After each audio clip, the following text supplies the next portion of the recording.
Trolley ব্যাগে করে প্রায় 11 লক্ষ টাকার গাঁজা পাচারের পথে দুজনকে গ্রেফতার করল মালদা জিআরপি। ধৃত দুজন ট্রলি ব্যাগ ভর্তি করে গাঁজা নিয়ে মালদা টাউন স্টেশনের দিকে দাঁড়িয়েছিলেন। আর সেই সময় মালদা জিআরপি গোপন সূত্রে খবর পেয়ে দুজনকে আটক করে তল্লাশি চালাতেই উদ্ধার হয় 27,243 কেজি গাঁজা। জিআরপি সূত্রে খবর জানা গেছে, ধৃতদের নাম ঝন্টু সরকার, বাড়ি মুর্শিদাবাদ জেলার সাগরপাড়া থানার নরসিংহপুর গ্রামে। অপরজনের নাম গোবিন্দ উপাধ্যায়, বাড়ি দক্ষিণ দিল্লির বাদারপুর থানার ফিটু রোড এলাকায়। উদ্ধার করা গাঁজা দিল্লিতে পাচার করা হতো বলে জিআরপি সূত্রে জানা গেছে। জিআরপি প্রশান্ত রায় জানান যে ধৃতরা এদের মালদা টাউন স্টেশনে দাঁড়িয়েছিলেন দিল্লি যাওয়ার উদ্দেশ্যে। গোপন সূত্রে খবর পেয়ে দুজনকে আটক করে। এরপর তাদের কাছে থাকা দুটি ট্রলি ব্যাগে তল্লাশি চালালে প্লাস্টিকে মোড়া গাঁজা উদ্ধার হয়। ধৃতদেরকে আদালতে পাঠিয়ে ঘটনা তদন্ত শুরু করেছে পুলিশ।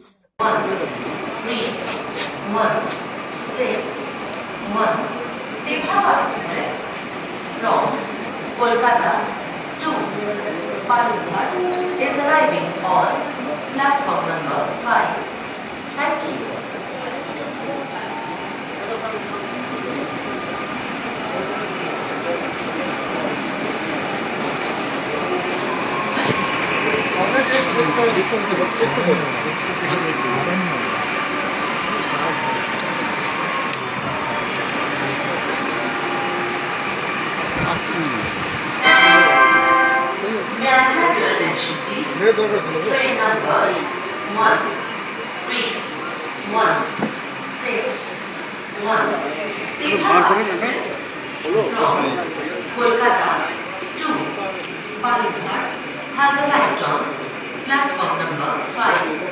Thank you. ঠিক আছে, স্টেপ মারেন।